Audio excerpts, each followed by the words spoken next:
everyone, this is Diya Saphdare. Today, before I begin, have you ever heard of the king of dogs? Well, I have. So let me tell you a story about this. This incident took place in early 2014 during a trip to Taiwan. I was studying at the University of Hong Kong at that time. And during a break in the semester, four of my friends and I decided to go on a short holiday to the country's capital, Taipei. Since I was already halfway through my year in Hong Kong, I wanted to travel around Asia as much as possible. And by this point, the only other place I had been was Thailand. So needless to say, I was super stoked when we arrived in Taipei. We did all the touristy stuff you'd expect, checking out the city, going to top of Taipei 101, and of course, appreciating the local bar scene. A lot of drinks were had, and a lot of vomit was spilled. But the people there were so friendly, and despite the embarrassing state that we were all in, we still managed to make some friends on the street, whilst shotgunning bears outside of a convenience store. Essentially, we all fell in love with the city.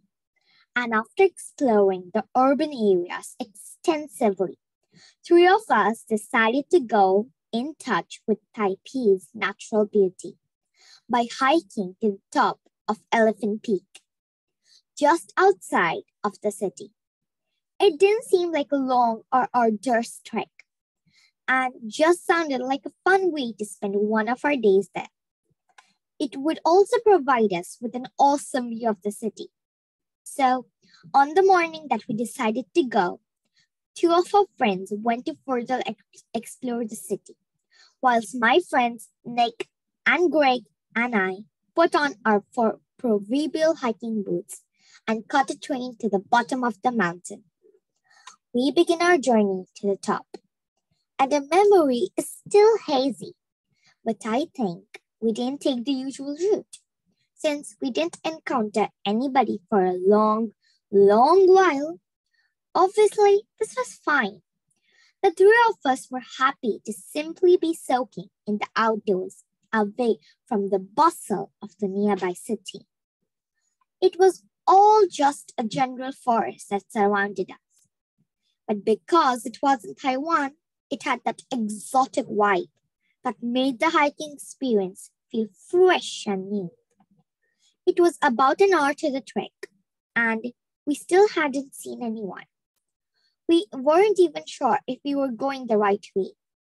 But since we were confident about the way back and had already come this far, we just kept venturing further into the forest. We reached the path that led up to the steep hill. And from what we had researched, we were all sure that this was the way up to the first checkpoint of this obscure trail. We started hiking up when something caught my attention. I pointed it out to Nick and Greg. Out of a bush on our right appeared a dog, a wild dog, no collar, and mangy looking. It wasn't growling, but staring us down, standing tall and strong like one of those Chinese food dog statues. The three of us stopped and stared back at it. What's he doing out here by himself? I thought. Unfortunately for us, this was only the alpha. We finally took our eyes away from it. We noticed that a large number of dogs had appeared out of seemingly nowhere, almost as if they'd snuck up on us. There must have been around 20 to 25 of them, all medium and large size. Strangely, they were a variety of breeds. I don't know much about wild dog packs, but I assume that they would all be of the same breed. None of us said that we were scared. In fact, the three of us really didn't say anything. There was some nervous joking from Greg about how he hoped we had all had our rabies vaccination and the like, which was followed by some similarly nervous laughter. But it was obvious that we all thought something might go down.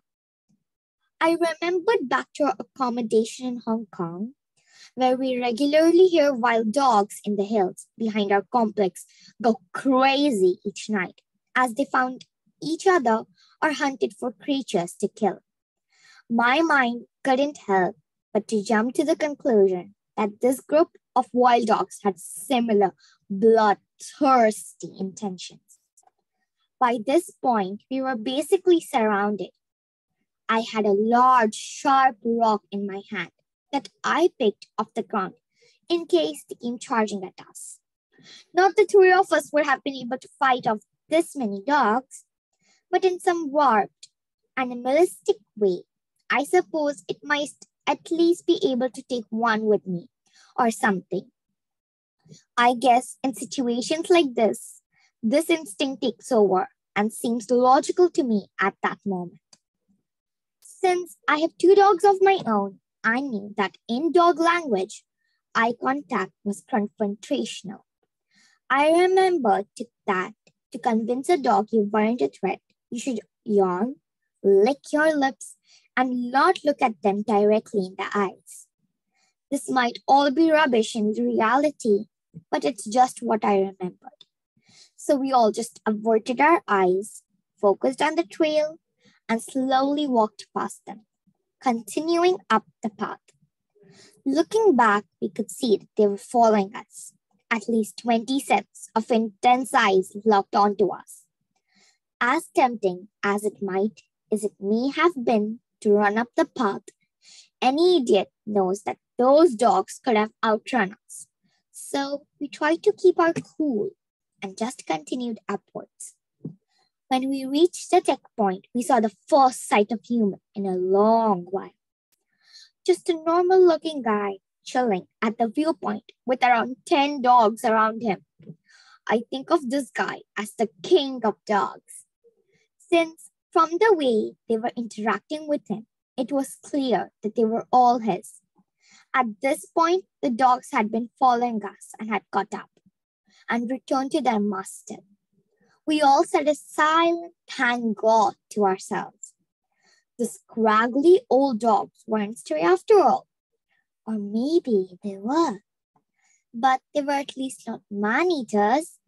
We had a quick view at the views from this point and then swiftly moved onwards. After about 5 minutes, we reached that we could only be described as a makeshift ladder that we had to climb in order to continue. It doesn't look particularly safe, consisting of a few loosely nailed planks of wood and a chain handle grip all the way up. And we would require some upper body strength since it was close to a vertical incline. We debate about what we should do for a few seconds when we are interrupted by something once again. It was sound of an extremely loud horn, followed by a chorus of about 50 dogs hollowing in unison, all going nuts, like really nuts. It was like something out of a Lord of the Rings battle scene, like a horn of war. We all drew the conclusion that the king of dogs was summoning his hounds and ordering them to hunt us down. We're climbing this up right now. Long story short, we make it to the top of the fairly dangerous, rickety ladder-ish thing at top speed and encounter nothing strange for the rest of the hike. In fact, we made it to the top of the elephant peak. It was all right, nothing mind-blowing. We took a few pictures and shared a few laughs about the whole ordeal. The rest of the trip was awesome, and the three of us are pretty confident that the horn and the guy with all the dogs were harmless and probably unconnected. So I hope that that wasn't too unclimactic for you all. In hindsight, I'm quite glad this all happened, as it has given me a funny story to tell whenever someone asks about traveling or whatnot. But at the time, I have to say that I was certain that we were going to get torn apart by wild dogs. But don't let it put you off going to Taipei. The place is extremely awesome. And the kings of dogs? You're probably an okay guy.